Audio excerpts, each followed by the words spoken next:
Right, greetings again. Okay, this is part 2 of my talk for this Sunday, the 24th of March, and I'm going to read my next poem from volume 4 of my poetic works, and I'll see what we can find here.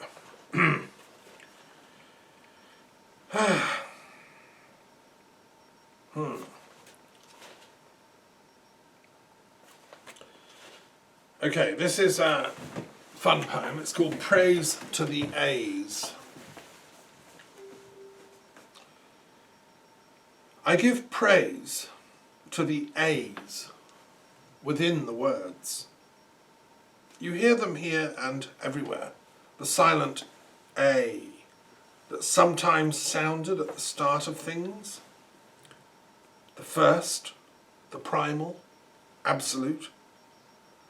The breath from which all comes,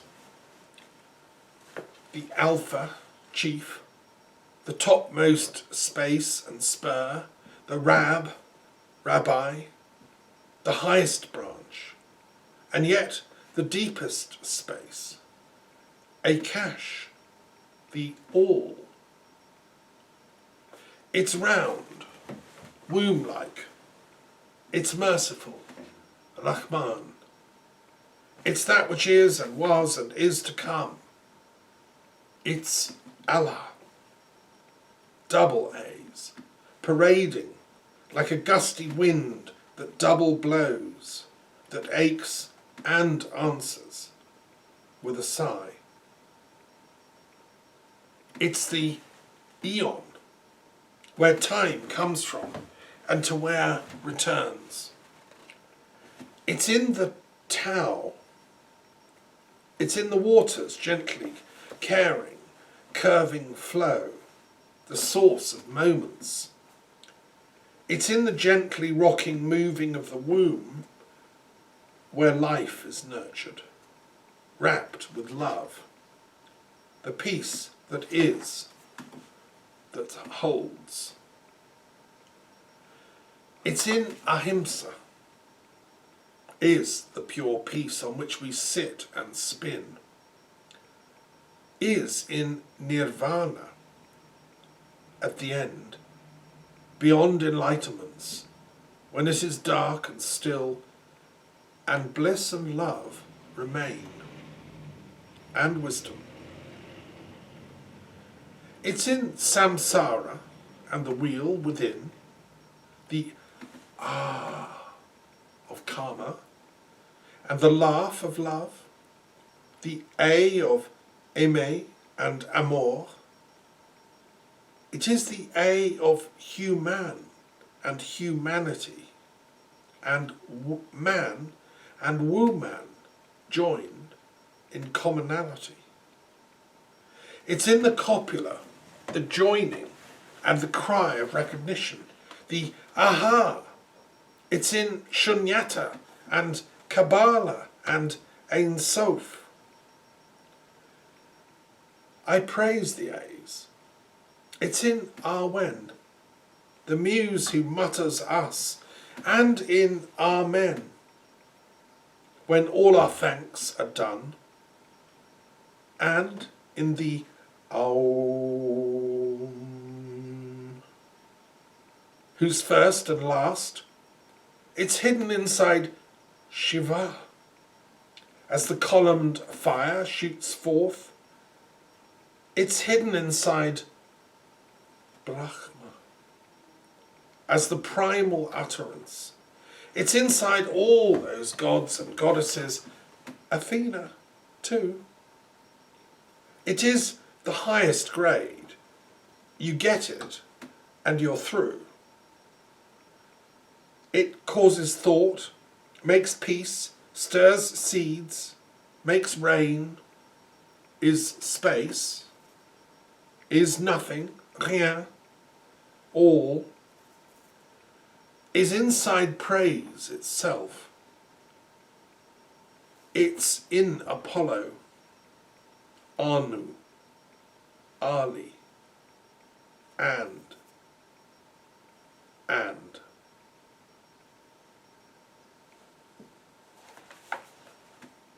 In Praise of the A's, poem 604.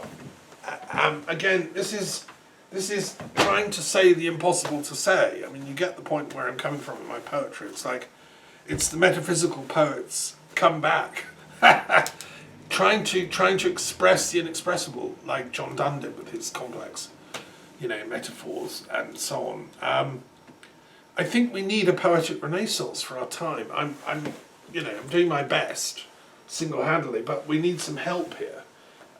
And this is a call to the poets to join the resistance movement of the world against this ridiculous lockdown caused by overpaid, grotesque scientism, which feeds off militarism. If you have a graph of military investiture, military expenditure, and then scientific inventions and the invention of machine guns at the time of the American Civil War, and then tanks and bombs, and they're interconnected. Science is militarism's barbed pseudo intellectual. They call that science, right? I call it the cutting machine of false knowledge, which cuts everything up into separate disciplines. And this has become standard fare in our education systems, So that's why I always have served in schools as head of philosophy. And if Eton want to offer me a job, I'll go in there and teach the next generation of political leaders to actually think, ethically, instead of in this fake scientific way. When Boris Johnson gets up and says, we're following the science, he hasn't got a clue what he's talking about. He doesn't know what science is. Authentic science is mindful of humility and also of ethics. And that's why I'm trying to get all scientists in the world to sign a ethics declaration when they graduate, like a Pythagorean oath, that they won't misuse their knowledge for weapons of mass destruction and the barbarities of biological, chemical, nuclear and other forms of warfare. We have to take the swords away from these kids. Clever kids, but they're still swords, and they're using information warfare. This is the Alexander Nix, Steve Bannon, madmen. They literally are mad because they've lost their soul, they've lost their ethics. And I don't care how much Steve Bannon goes on bleating about Dharma. The guy wouldn't understand it if it came and haunted him in the night, And they need a total to really get these points, I'm afraid. So poets of the world unite. We have a resistance movement to organise. Okay, talking of which, I now want to move on to a little thing. This is very exciting. In the 1990s, I was invited through mutual friends to go to one of the most important poetry festivals in the world. It takes place every summer in August in a place called Lake Ohrid. I'd never been there before. It's way in the south of what used to be Yugoslavia. And it's like a paradise lake. This place is like the most beautiful place on earth, really. I think I actually prefer it to Galilee. I've been to Galilee too, but that's become too touristy and full of buses and all kinds of stuff. Struga, Lake Ohrid, is much more humble. But it's really fascinating because you've got, on the one side, you've got Greece on the shore, the southern shore. You've got Albania, you've got Macedonia, and it's surrounded, and it's the deepest lake in Europe. It's, I think, the second deepest lake in the world after Lake Baikal. It's really deep. I didn't swim to the bottom. But I did, reflect on Utnapishtim and the mission of retrieving the plant of immortality from the bottom of the lake. Anyway, this is an amazing place, and in the days of old Yugoslavia, as was, they created a poetry festival there, which started in the 1960s. And because Yugoslavia was in the non-aligned movement, politically it was a peace-loving country, they invited poets from left and right, Russia, America, all sides of every possible iron curtain you could imagine, China, whatever. And it's like an open secret within the poetry world. And people have been invited there for this amazing reading, which takes place on a bridge over the river Drin, I think. And it's very well organised, it's it was funded by the Yugoslav government as one of their big cultural showcases. It's filmed, it's on television, and that's been continued by the Macedonian government, which is now called North Macedonia. They reached a peace treaty with the Greeks. Okay, well done. So people of North Macedonia carry this festival on. And many great poets have been there over the years since it was launched, 60 years ago, 70 years ago. I went in the 1990s. I went 3 years running, 97, 98, 99, and absolutely fell in love with it. And I loved meeting all the poets from all different parts of the world. I met poets from Israel, from Greece, from Albania, from Russia, from America, from China, from France, from some from UK, and so on. And what I got was how important poetry is as a bridge between different rival cultures, and that's what inspired me to found an order of poets of peace. And I discussed it with colleagues there. They were from all different countries. And I said, well, as well as having Struga like once a year in August, why don't we have an ongoing 24/7, 365 days a year commitment to Poetry for Peace? Why don't we gather, through the internet and so on, and have poetry readings at a distance? And, let's take the spirit of the Ohrid Poetry Festival and take it out into the world. One of the first winners was Pablo Neruda, who was one of the great poets of our last century, and he was tragically part of the horrendous killing of Allende and the destruction of socialism in Chile, because he'd been flying a banner for people's democracy and the enfranchisement of the working classes, which Kissinger, as Christopher Hitchin has revealed in his book, The Crimes of Kissinger, and Nixon and co., they destroyed, using a coup. That's what we're up against, folks. That's the kind of people that are destroying the poetry of the world. People like Kissinger represent that real politic of no ethics, anything goes. I'll torture and kill you if it advances my power kind of ideology. And that's why I'm so against Brexit, because it's that thinking, that Kissinger-type real politic that created Brexit. For its own, to advance the American real politic view of the world, they don't like the European Union fundamentally because it's too poetic a project. What? Europeans all getting on, visiting each other's countries, living in peace? What? Can't have that. No. Fear. Let's do Brexit. Well, sorry, I'm with Allende, and I'm speaking on behalf of the Order of Wandering Peace Poets here, which was founded then at that amazing Struga Poetry Festival in '99, with poets from all over the world. And it's like a society with secrets. It's not a secret society. If you're a poet, if you're a genuine poet, a bard, if you're a creative, person in love with the muses, then you can join the order and go through your, novitiateship and so on. You have to demonstrate your skills. It's something to take seriously. But, we need the craft to be well honed if we're going to take on the military, because the military are well trained, they are highly paid, highly expert in what they do, which is killing, threatening, creating fear, creating instability, and creating jobs for people that then come along and say, well, I'll fix all your fear. Having created the fear, they then come along and fix it. Well, it's a scam.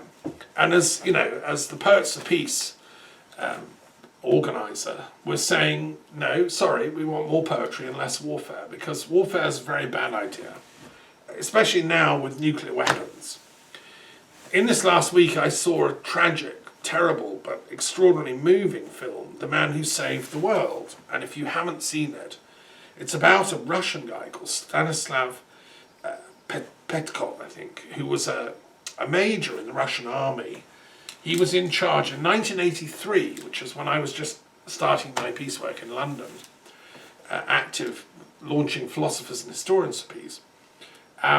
He was in charge of the Russian response to the danger of an American military attack with nuclear missiles on Russia. So they had this listening station. And sure enough, the film, the documentary that's been made, tells the story with actors. But it interviews him and it tells his life now in Russia, which is, challenging. So he's on shift. He's the head of the shift. There's 15 other workers all in this secret command station with huge screens they're looking at and so on. Suddenly there's a bleep, bleep, bleep and a red siren starts. There's a nuclear missile launched aiming at Russia from Alaska, American. That's what the computer's saying. And they've got a countdown. It's going to hit Russia in 25 minutes, Now the protocol says you have to get visual confirmation. So Petkov then gets his, his staff who've got access to cameras on Russian satellites way above Alaska to somehow try and track visual confirmation. And he's waiting on that. If they'd have said, yes, we can see it, he would have had no recourse but to press the immediate response fire back mechanism. And that would have then launched hundreds of nuclear missiles onto America, I think, or maybe just one for one, I don't know. But he was clever enough and calm enough to not press the button until he got the visual confirmation. And the visual confirmation didn't come. The operators were looking through their satellite cameras, couldn't see it. And then and he says, okay, so stand down, this is a false alarm.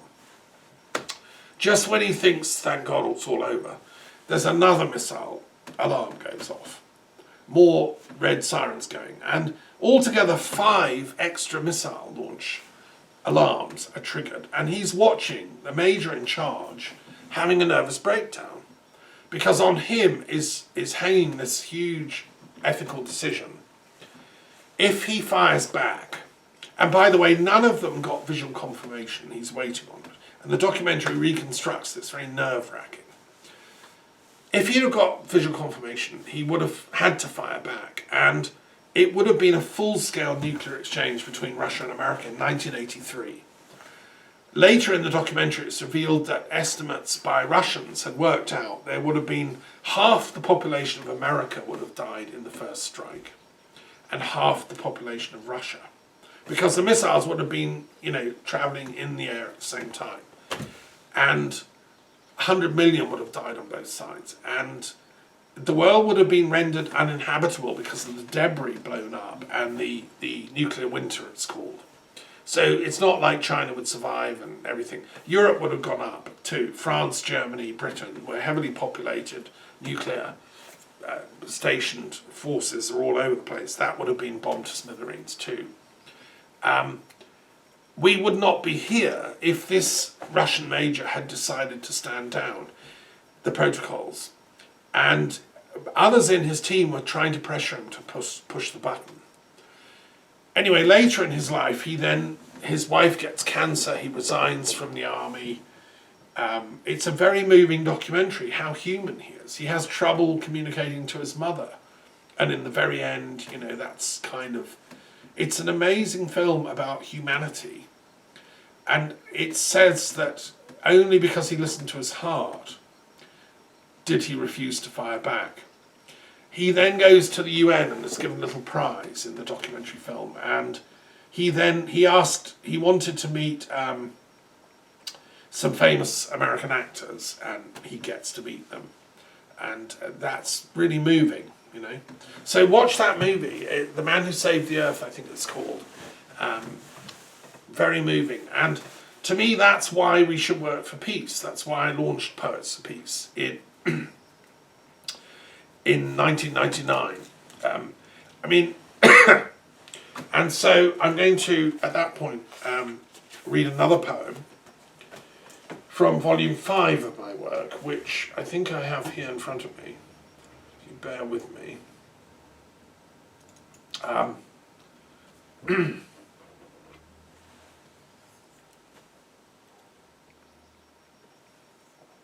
So I read quite a few poems when I was travelling to the Struga Poetry Festivals those 3 times. I travelled in interesting ways. I went through Greece, I went through Igoumenitsa, I travelled through northern Greece, and I went to Dodona, which is where the great oracle of Greece was, apart from the one at Delphi that everyone has heard of. Dodona is when they listen to the rustling leaves of oak trees, and it was sacred to Zeus. And I went to the museum near there where they have all the objects from that amazing shrine. Now that is very, very druidical. Dodona, the oak trees, was close to the people of the North Balkans, and a lot of them were Celts in those days. So these traditions between the ancient Greeks and the Druids of the Celtic world overlapped. And I've made this play, and I've done a lot of work recently in my Encyclopedia of Druid Studies, which I just published, going into detail on the oracular function of the Celts and the oracular function of the ancient Greeks at Dodona and Delphi and elsewhere. It's the same thing, and they were all from the same family tree, so to speak, of peoples. And yeah, it was an honour to go there to Macedonia, and yeah, it felt like a very timeless experience actually for me as a poet, being invited there. Right, so let me read you a poem from volume 5, if the thing is going to be good enough to come on stream here. Computers, we love them, but they're sometimes a bit slow. Right,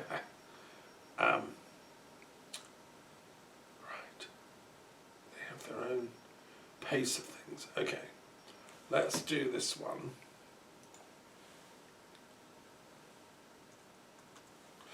I was going to read from the volume, but I can't find it. It's gone missing. One of my big problems in the Museum of the Muses here. Each room is dedicated to a different muse, and the books are normally kept in their room.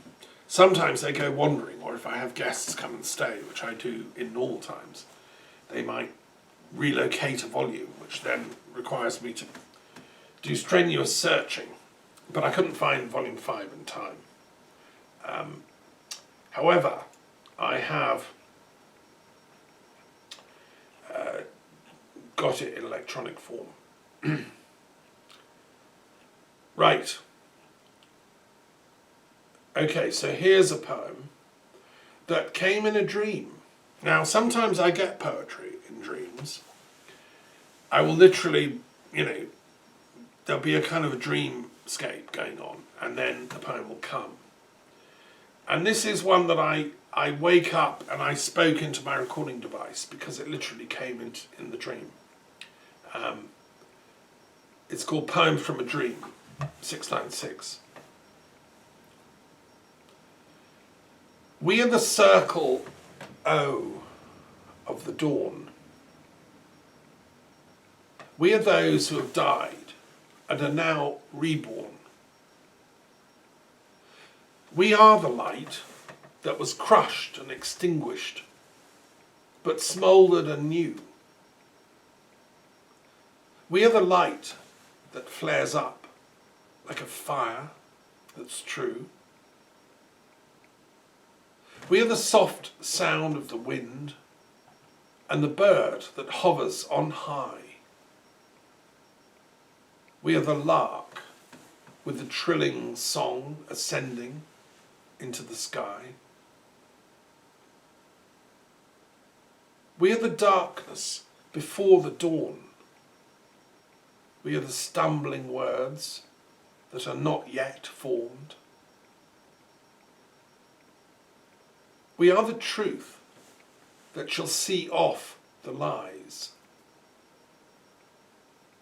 We are the birds of seeing, rising gently into the skies. We are the love that slumbers but never dies. I am the Word made flesh, and so are you. So are we all when we speak what is true. I am the flame that has crossed eternity. I am the light of the soul by which you see. I am the Logos of old, given form again for you.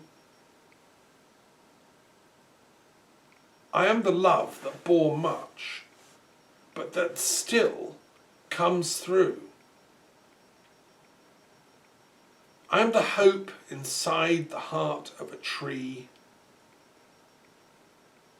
I am a leaf trembling in eternity. I am a store of words from where rain comes from. I am as old as the mountains, yet as young as the dew. I am the blades of grass which you trample beneath. Yet I am the soft, supple place of greenness which alone brings relief. I am the smell of the earth when it's damp at dawn. I am the goodness that shines out when the cause is forlorn. I am that manna from heaven that feeds, that gives life. I speak from the depth of the love of a true man for his soul's wife. I am a mystery of union through which we come. I am the work that's still ahead, the still all to do. I am a star child, sailing from life to life, across a universe of wonders, sharp as the blade of life, where speech cools out of the depths of time, and the heart of your knowing, as you are of mine. I am the word that once unleashed can never be resealed. I am the doctor's art, and the craft, and the love which alone can heal. I was the beginning, and I will be the end. I am the sea's slow rolling waves. I am our shared truths, my friend.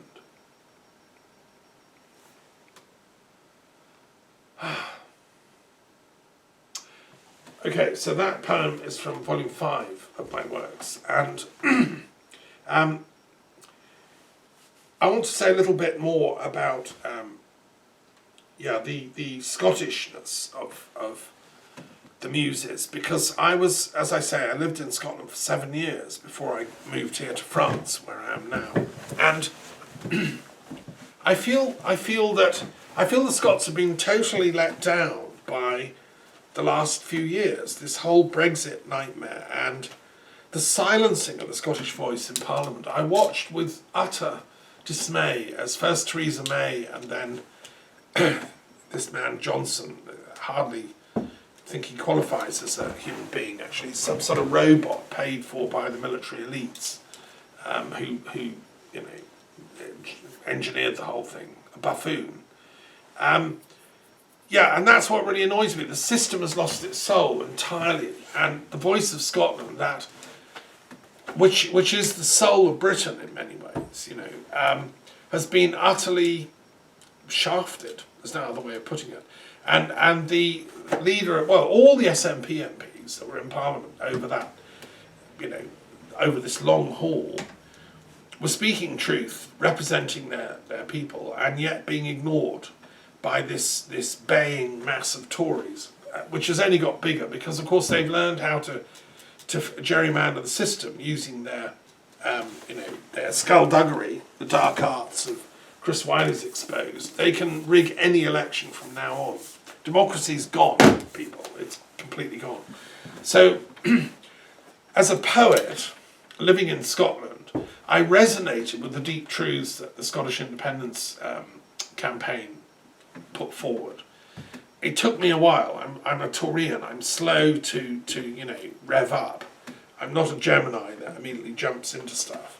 I looked at the matter in great depth, and I now feel that it's a duty for all British people, including the English and the Welsh, to get behind the Scottish demand for a second referendum, and actually to support Scottish independence at this point, to action the Arbroath Treaty, because, as I've said, the only solution is that England continues to dominate the UK using its fake democracy, which it's learned how to game, and in league with America and other international capitalist powers that are happy to have England's sort of bank system with nuclear weapons parked on it,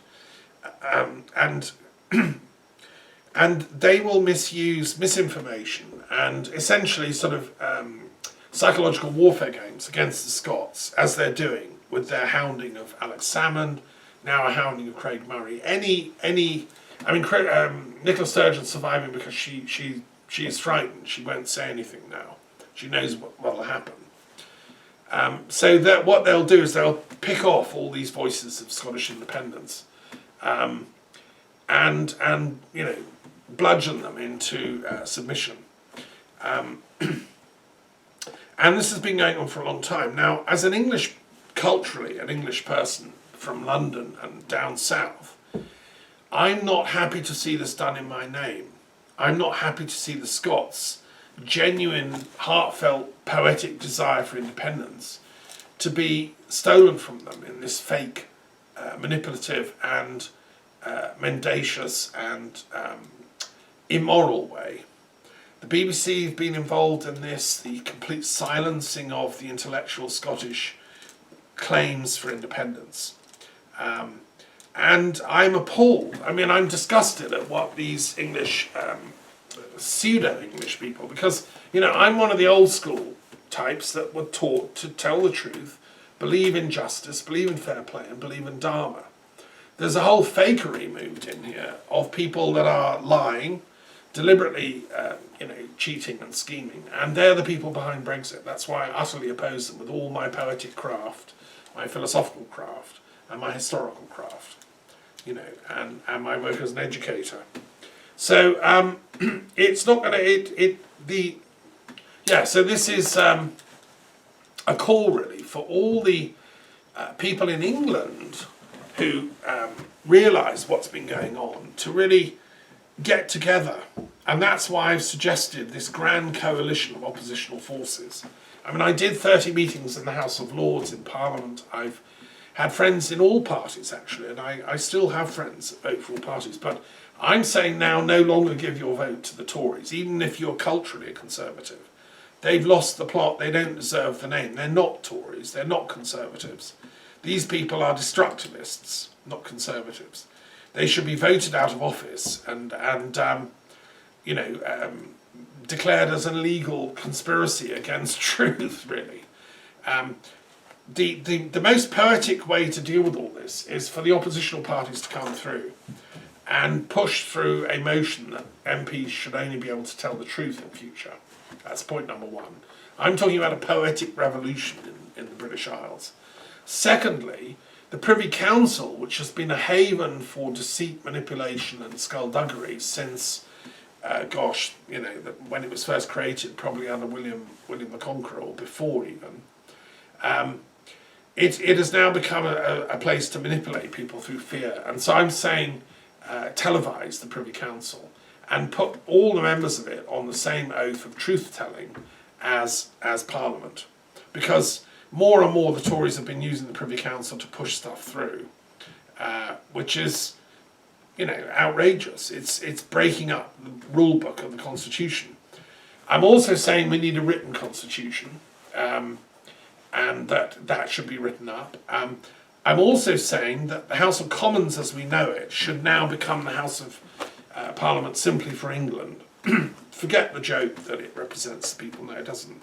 It represents just the English interests.